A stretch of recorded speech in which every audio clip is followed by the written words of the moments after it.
जिन्होंने प्राणों की बाजी लगा दी, धर्म परिवर्तन नहीं किया, वो आज भी बने रहे वैसे ही। और जो पैसे के लोभ में और जो डर करके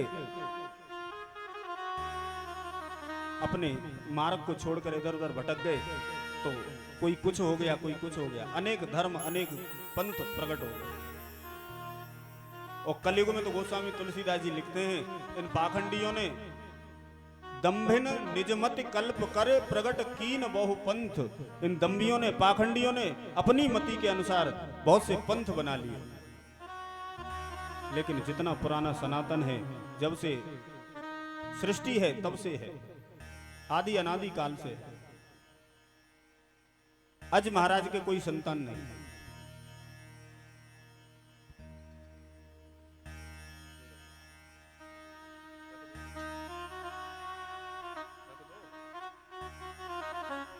बोलिए भक्तवत्सल भगवान जय हो।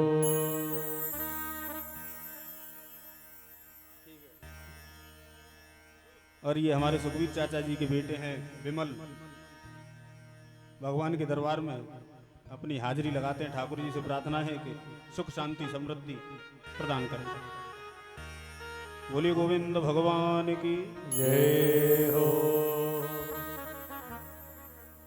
धर्म के लिए प्राण भी चले जाएं, लगा देने चाहिए। संत कहते हैं, निज धर्मम निधनम श्रेयम परम धर्म पर धर्मो भयावह। अपने धर्म में मरना श्रेयस्कर है, दूसरे धर्म को अपनाना हमेशा डर का देने वाला होता है, डर को देने वाला होता है।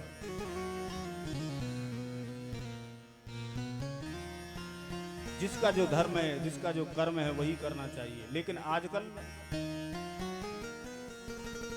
लोग थोड़े से लालच के लिए, थोड़े से लोभ के लिए धर्म को भी छोड़ देते हैं, अपना रास्ता भी बदल लेते हैं।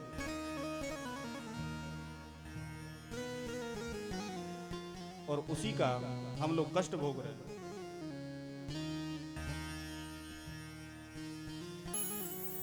ब्राह्मण है, ब्राह्मण अपना कर्म नहीं कर रहा ठीक से। छत्री अपना कर्म ठीक से नहीं कर रहा। वैश्य अपना कर्म ठीक से नहीं कर रहा। सब पथ भ्रष्ट हो गए, खिचड़ी हो गई महाराज। और जब सब पथ भ्रष्ट हो गए तो कैसे काम चलेगा फिर। सुखदेव भगवान कहते हैं, राजन परीक्षित, अज के कोई संतान नहीं है। क्यों? ये राजा लोग कभी कुछ करते तो है नहीं, आनंद से जीवन जीते हैं। जो कर आता है, जो टैक्स आता है, उसी पैसे से आनंद लेते हैं, अपने भंडारे भरते हैं। जो समाज के हित के लिए कार्य करता है, समाज के लिए राजा जीता है, वो सकुशल भगवान के धाम को जाता है, उसके संतान भी अच्छी रहती है और यश कीर्ति भी फैलती है समाज में।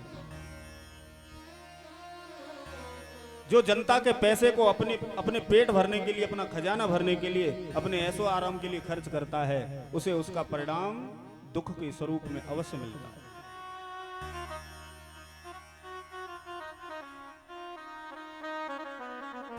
जिसके पैसे से सरकारें चलती हैं, उन्हीं को ठीक से लोग पूछते नहीं। और जब कुछ करोगे नहीं धर्म कर्म, तो फिर क्या होगा। इसलिए हमें उतना ही कमाना चाहिए जितनी जरूरत है। ज्यादा कमाओगे, ज्यादा पैसा होगा, तो फिर बुद्धि बिगाड़ेगा ही।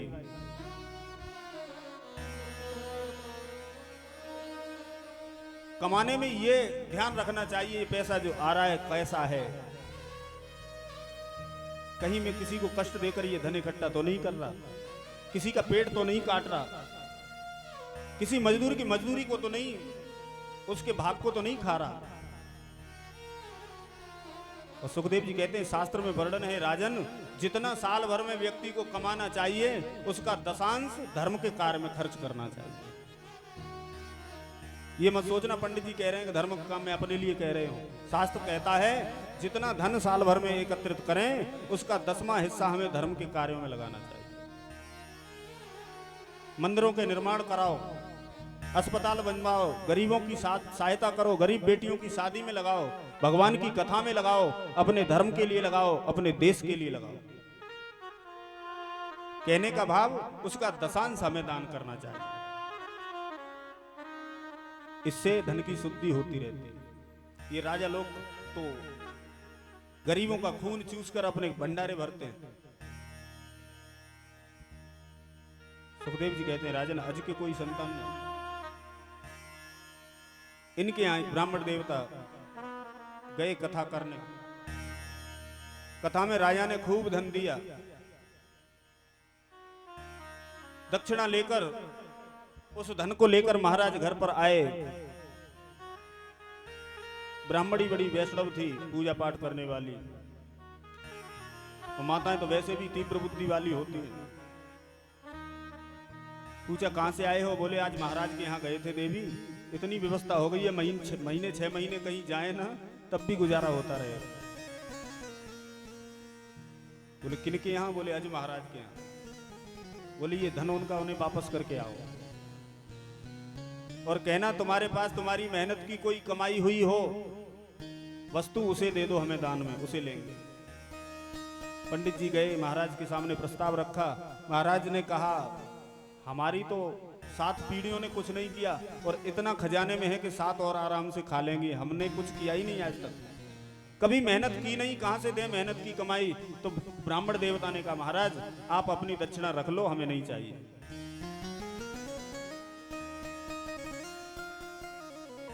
चले आए। जब चलने को तैयार हुए, अज ने कहा महाराज कोई भी कर्म कराया जाए, चाहे वो यज्ञ हो, चाहे वो कथा हो, चाहे भागवत हो, कोई भी कर्म हो, ब्राह्मण से ही नहीं किसी से भी कराया जाए, मजदूर से मजदूरी कराई जाए, उसकी मजदूरी नहीं रखनी चाहिए। ब्राह्मण से कोई सत्कर्म कराया जाए, उसकी दक्षिणा उसे देनी चाहिए।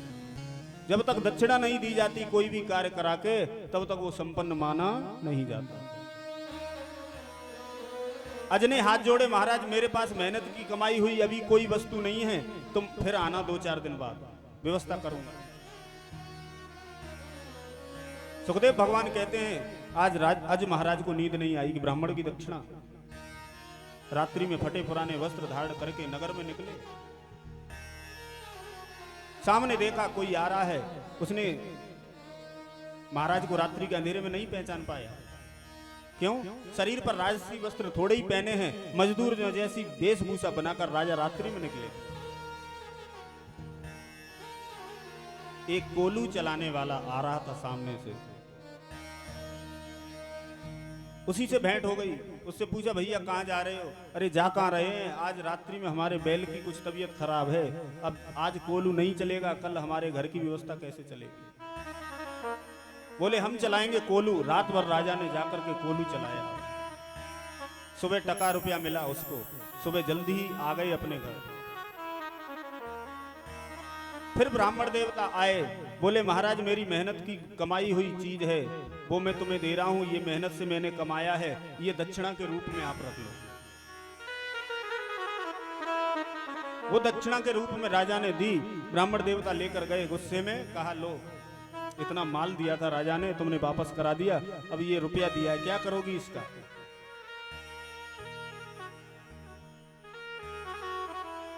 गुस्से से फेंक दिया। एक पौधा बहुत सुंदर उत्पन्न हुआ। भगवान की लीला है। तुलसी जस भवतव्यता तैसी मिले आप न आवे ताहि ढिंग और ताहि तहां ले जा। भगवान कहते हैं सुखदेव जी, परीक्षित भगवान जो करना चाहते हैं, जो लीला, वो भगवान ही करना चाहते हैं। आज पौधा बहुत सुंदर वहां से प्रकट हुआ, उस पर इतना सुंदर पुष्प आया। एक दिन पंडित जी महाराज गए राजा की कचहरी में, तो वो पुष्प लेकर के चले गए। पुष्प ले जाकर राजा को दिया। राजा ने देखा कि ऐसा पुष्प आज तक मैंने देखा ही नहीं कभी। ब्राह्मण देवता से पूछा कहां से लाए हो? बोले तुमने जो दक्षिणा दी थी ना, उसी से ये एक पौधा उत्पन्न हुआ है, उसी पर ये फूल आता है। राजा ने कहा हम देखना चाहते हैं। देखने के लिए गया, बहुत सुंदर पुष्प था। सभी ने कहा ये बड़ा चमत्कारी है, इसकी खुदाई करो। खुदाई शुरू हुई।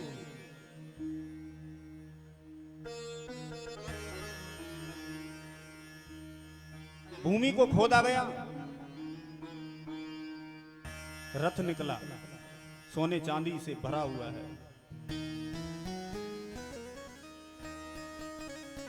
ब्राह्मण देवता को दे दिया कि ये सब तुम्हारी दक्षिणा है महाराज।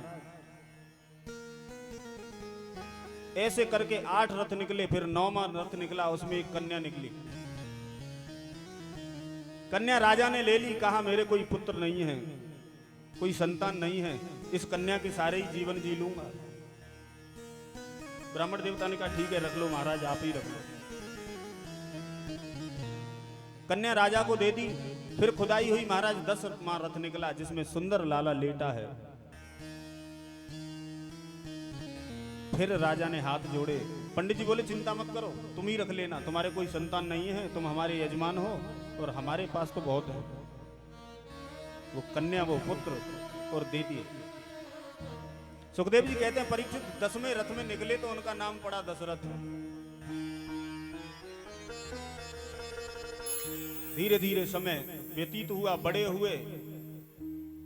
अज महाराज पर बुढ़ापा आया तो राज्य तिलक कर दिया, शादी संबंध हो गए। और इन दशरथ जी के 3 रानियां हैं। पिताजी भजन करने चले गए, भजन करते हुए भगवान के धाम को प्राप्त हुए। आज दशरथ जी पर सब चक्रवर्ती सम्राट हैं। 3 रानियां बड़ी सुंदर हैं, बली कुलीन हैं, सुशील हैं, और लेकिन संतान इनके भी नहीं है दशरथ जी के।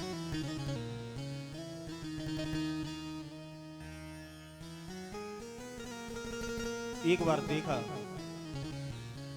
मेरी शादी हुई, 3 रानियां हैं, वृद्धापन आने वाला, 4थी अवस्था आ रही है और कोई संतान है ही नहीं। मन में बड़ी चिंता हुई।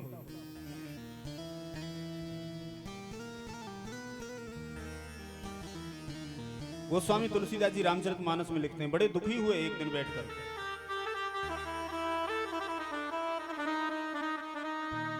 एक बार भूपति मन माही, एक बार भूपति मन माही, एक बार भूपति मन माही। भयो गलानी मोर सुत नाही, भयो गलानी मोर सुत नाही। ओ एक बार भूपति मन माही, एक बार भूपति मन माही।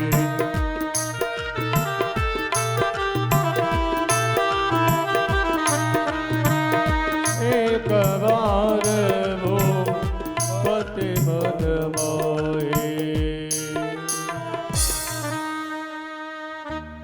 सुखदेव भगवान कहते हैं राजन, राजा के मन में गिलानी हुई। चक्रवर्ती सम्राट हूं, बहुत धन है मेरे पास, 3 रानियां हैं, पुत्र कोई है ही नहीं। बड़े धर्मात्मा है राजा, भजनानंदी हैं, जानते हैं क्या करना चाहिए। कहां गए, जीवन में कोई आपत्ति आए, कोई समस्या हो तो सदगुरु के पास जाना चाहिए, अपने इष्ट के सामने बैठकर रोना चाहिए। समाज के सामने बैठकर रोगे और इधर उधर बताओगे तो समाज वाले तुम्हारी पूर्ति नहीं करेंगे, तुम्हारी हास्य परिहास ही उड़ाएंगे।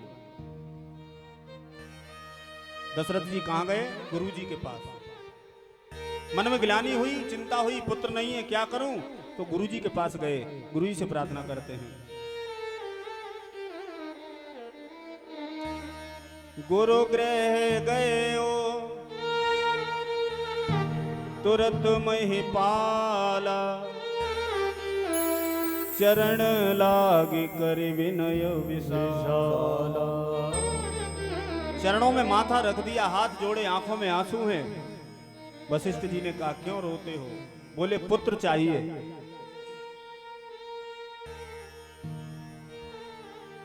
पुत्र चाहिए। बहुत देरी कर दी राजन तुमने आने में, तुम्हें बहुत पहले आ जाना चाहिए। महाराज दशरथ कहते हैं मेरी जब तक सामर्थ्य थी मैंने सब कुछ किया, धर्म किया, कर्म किया, परिश्रम किया, परमार्थ किया, उससे मुझे जो चाहिए था नहीं मिला, तब मैं आया हूं। यही हमारी गति है। हम भी अपने खूब हाथ पांव चलाते हैं, अच्छा हो जाए सब, जिंदगी में जीवन में सब अच्छा हो अपने आप, लेकिन नहीं होता अच्छा। अच्छा कब होता है? सदगुरु की शरण में जाएं, भगवान की शरण में जाएं।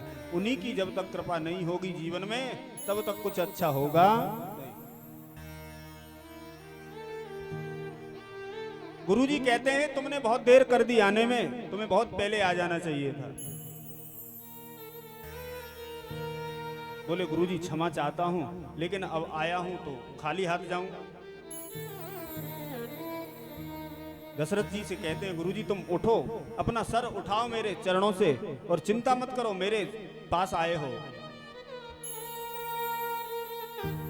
तो रोने की अब जरूरत नहीं है। क्यों?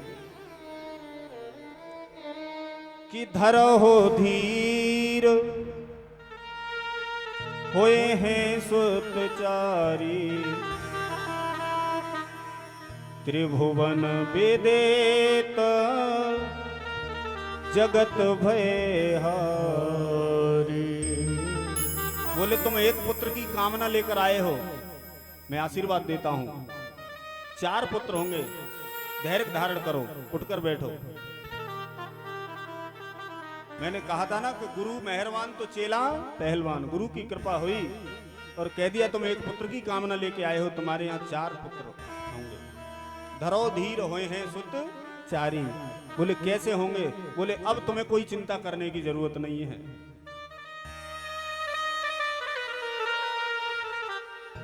गुरुजी ने तुरंत अपने शिष्यों को भेजा। उस समय पुत्र मेष्टि यज्ञ करने वाले एक ही महात्मा हैं, नाम क्या है? श्रृंगी ऋषि।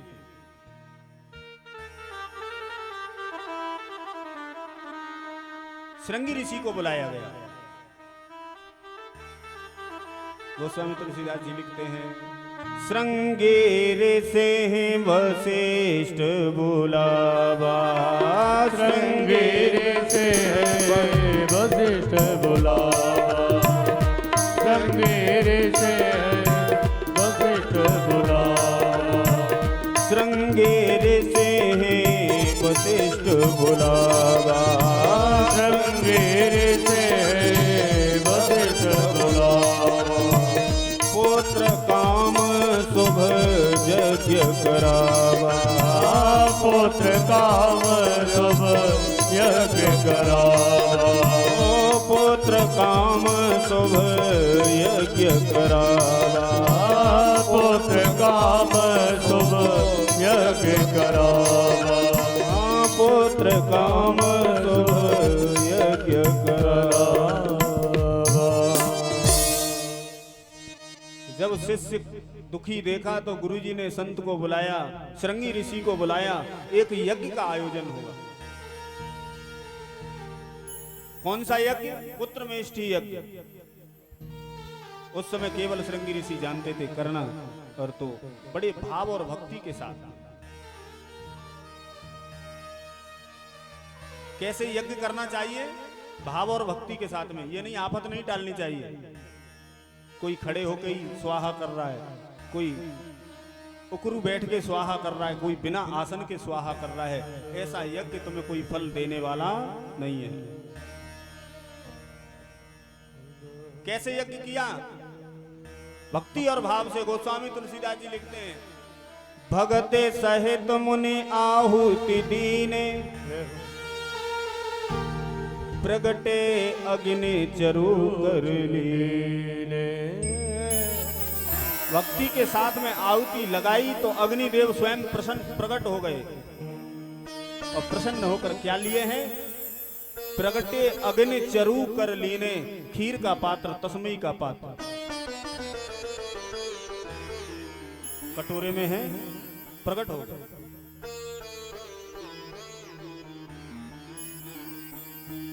वशिष्ठ जी ने कहा, राजन ये तुम्हारे यज्ञ का फल है, ले लो। हमारी पद्धति सही नहीं है, हमारे करने का तरीका सही नहीं है। आज भी हम कुछ ठीक से करें तो आज भी उसका फल हमें मिलेगा।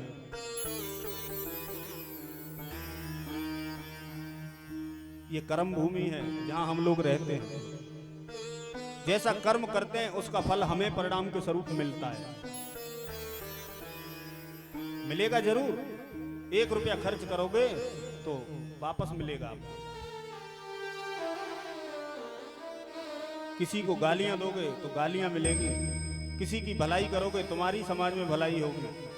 किसी का अच्छा करोगे तुम्हारे साथ भी अच्छा होगा। क्यों? ये दुनिया है, यहाँ हर चीज का जोड़ा है। सुख दुख दिन रात सब डबल है, इसलिए तभी दुनिया है, हर चीज डबल। हम जो भी करते हैं दान पुण्य, उसका फल हमें मिलेगा, आज नहीं तो कल मिलेगा बस।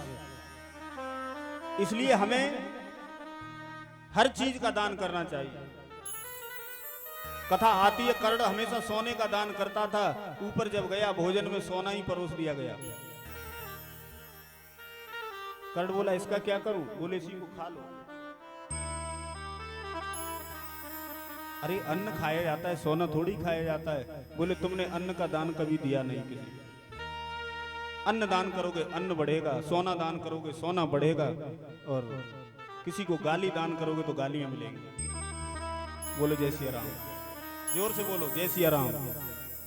अरे पीछे तक बोलो भैया एक बार, जय सिया राम। आज सुबह बातें हो रही थी, हम जब बाबा फौजी के यहाँ पर वो गए थे ना भोजन करने, तो लोग कह रहे थे महाराज कथा में नींद आती। तो मैंने की कथा में नींद ही आती है भैया। जिसको नींद की गोली खाकर भी नींद ना आती हो, वो कथा में आके बैठ जाए, उसे नींद आएगी। क्यों? बोलिए कथा जो है ना वो परमानंद को प्राप्त कराती है, आनंद प्राप्त।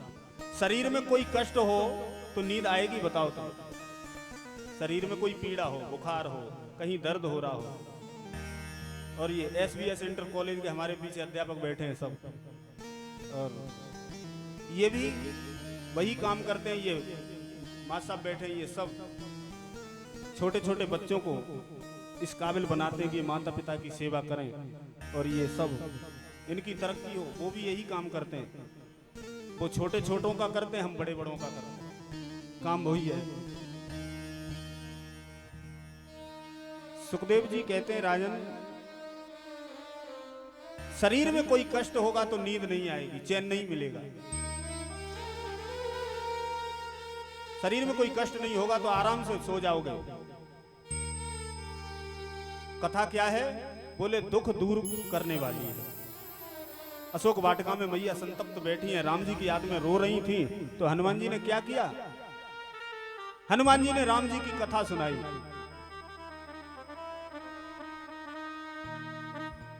और कथा जब सुनाई तो सुनते ही सीता कर दुख भागा।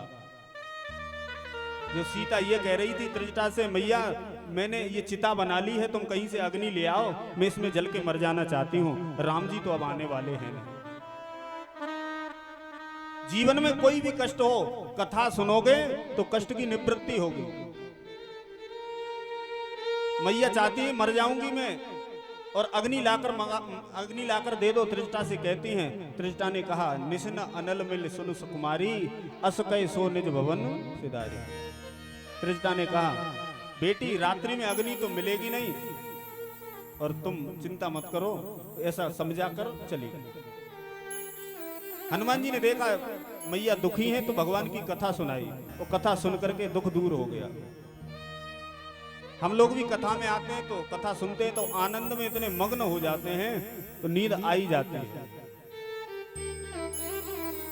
ऐसा मत समझना पंडित जी प्रशंसा कर रहे हैं तो सो लो आराम से, कोई बात नहीं। और तुलसीदास जी रामचरितमानस में क्या लिखते हैं पता है? जब राम जी ने कुंभकर्ण को मारा तो कुंभकर्ण की पत्नी है ना निद्रा देवी, वो राम जी से कहने आई, तुमने मेरे पति को मार दिया है, मैं तुमसे बदला लूंगी। भगवान ने कहा, देवी तुम क्या बदला लोगी? बोले, तुमने मेरे पति को मारा है? बोले, हाँ हमने मारा है। पर तुम अबला हो, स्त्री हो, हमसे कैसे बदला लोगी? बोली, अभी नहीं, जब कलयुग में तुम्हारी कथा कहीं होती होगी तो मैं निद्रा देवी आपको वचन देती हूं कि मैं किसी को तुम्हारी कथा ठीक से सुनने नहीं दूंगी। जाकर उसके सिर पे बैठ जाऊंगी, सो जाएगा, कथा ही नहीं सुनेगा। और कथा जब पूरी अच्छी तरीके से नहीं सुनेगा तो आपके धाम में भी नहीं जाएगा। आपके धाम को नहीं जाएगा तो तुम्हारा तो काम काज सब बंद हो जाएगा, फिर तुम्हारा गोदाम खाली, तो मेरा बदला पूरा हो जाएगा। गोस्वामी तुलसीदास जी लिखते हैं, तुलसी पिछले पाप से हरि चर्चान सुहाय, के सोवे के लड़ मरे, के घर को उठ जाए। इतना पाप है हमारा, हम चाहें कि इस जन्म में नहीं किया, अगले का होगा। तुलसी पिछले पाप से, जो पाप है ना हमारे, वो हमें कुछ करने नहीं देते। भगवान की कथा अच्छी नहीं लगती। अरे पंडित जी जाने क्या क्या भजन गाते हैं, कैसी कथा सुनाते हैं, कोई नाचता तो है ही नहीं, आनंद तो आता ही नहीं, नींद आती है बस कथा में।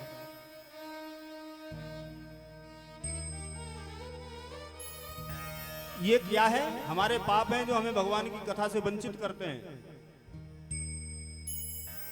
तुलसी पिछले पाप से हर चर्चान सुहाय, के सोवे के लड़े मरे, के घर को उठ जाए। पिछले पाप से भगवान की कथा अच्छी नहीं लगती। आया बैठेगा या तो सो जाएगा, नहीं सोया तो किसी से झगड़ा कर लेगा, और जब झगड़ा होगा पांडाल में तो कोई कह देगा भैया कथा सुनो तो सुनो, नहीं तो हमें सुनने दो, तुम चले जाओ। और जब इतना कह दिया तो कहेगा जाकर हमें तो भगा दिया पांडाल से, अब नहीं जाएंगे कथा। के सोबे के लड़ मरे, के घर को उठ जाए। तो भैया तुम्हारा दोष नहीं है। तभी तो बीच बीच में हम जय सिया राम, जयकारे, भगवान का कीर्तन इसीलिए कराया जाता है। तो जब भी कीर्तन हो जोर से गाना चाहिए, जब भी जयकारा लगे दोनों हाथ उठाकर गाने चाहिए।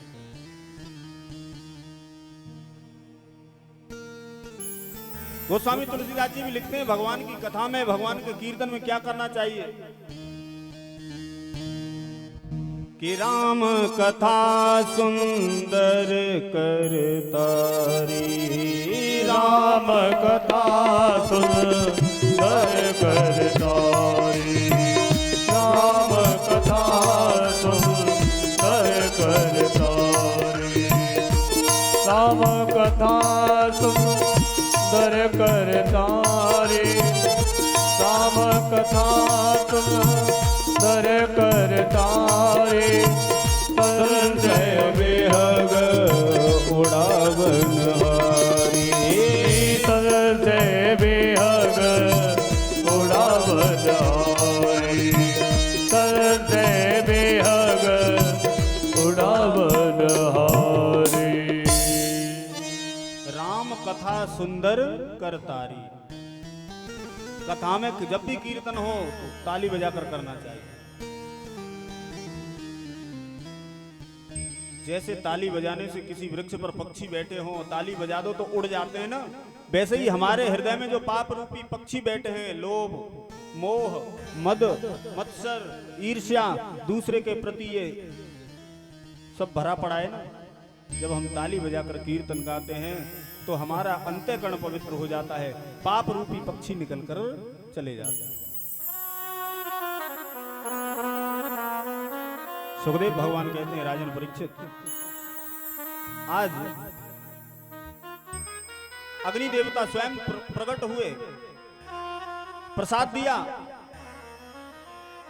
वशिष्ठ जी ने कहा, ले लो, तुम्हारे जो तुमने ये जो कर्म किया है ना, यज्ञ, उसका फल है।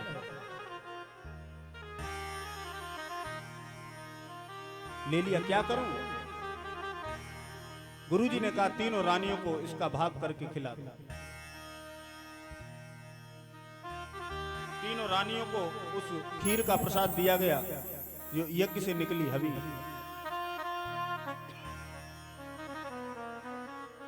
तीनों रानियों को भाग कर दे दिया।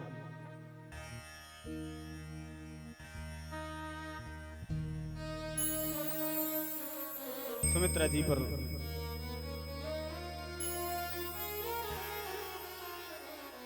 कौशल्या को, सुमित्रा को, केकई को, सबको दे दिया। केकई का प्रसाद कोई चील लेकर चली गई। गोस्वामी तुलसीदास जी लिखते हैं अर्ध भाग कौशल्य दीना, और जो आधा बचा उसमें से पुनः फिर दे दिया केकई को।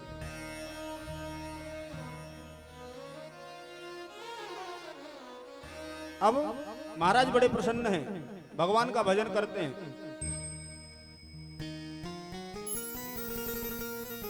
धीरे धीरे समय व्यतीत हो रहा है। तीनों रानियां गर्भाधारण किए हुए हैं।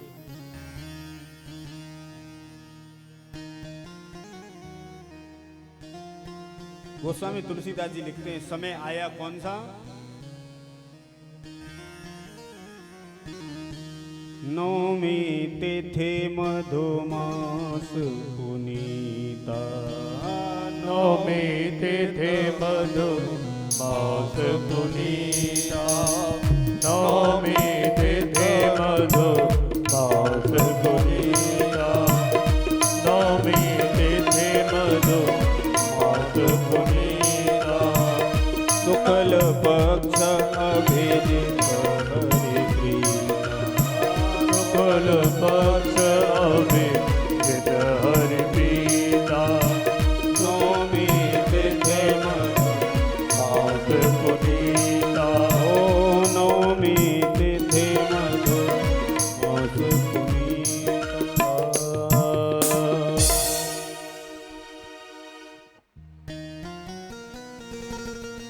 चैत्र पक्ष की, चैत्र मास की शुक्ल पक्ष की नौमी तिथि को परमात्मा आने वाले हैं। तीनों रानियां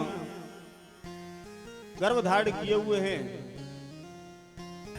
सुखदेव भगवान कहते हैं परमात्मा आज 4 रूपों में पुत्र बनकर महाराज दशरथ के ऊपर कृपा करके आ रहे हैं। जब भी परमात्मा को कोई कहता है कि पुत्र बनकर मेरे यहां आओ, तो भगवान एक बार नहीं 4 बार आते हैं। भगवान ये देखने आते हैं कि मैं वास्तव में, इन्होंने वरदान जो मांगा कि तुम्हारे समान पुत्र चाहिए, तो मैं अपने समान हो रहा हूं कि नहीं, इसलिए वो 4 रूप में है।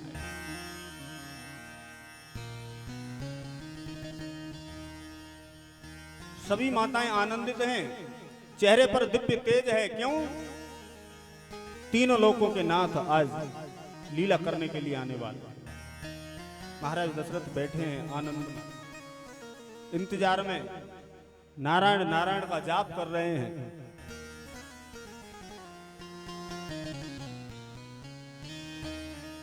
और मैया को ठीक दिन के 12 बजे राम जी ने, नारायण ने चतुर्भुज रूप में दर्शन दिया। शशंख चक्रम सकरीट कुंडलम सफेद वस्त्रम सरसीरुहेक्षणम सहार वक्षस्थल कौस्तुभ श्रियम नमामि विष्णुम शिरसा चतुर्भुज। चतुर्भुज रूप में दर्शन दिया। सामने प्रकट हुए भगवान। आइए स्तुति गाइए। गोस्वामी तुलसीदास जी बड़े भाव से लिखते हैं कि भय प्रगट कृपाला दीन दयाला कौसल्या हितकारी। भय प्रगट कृपाला दीन दयाला कौसल्या हितकारी। हर्षित महतारी मुनि मनहारी अद्भुत रूप विचारी।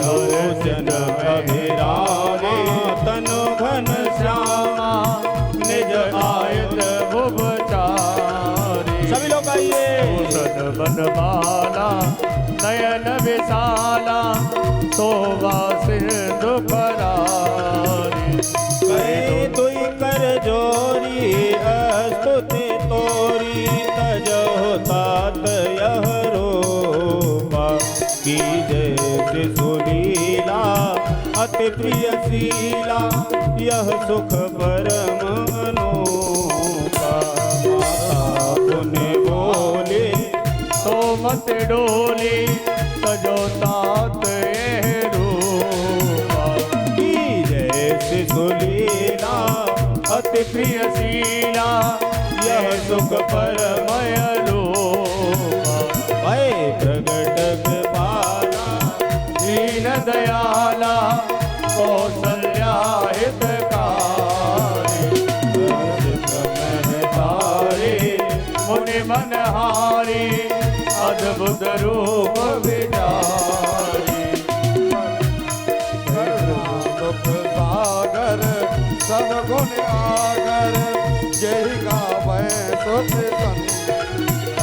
तो लागे जन अनुरागी भयहु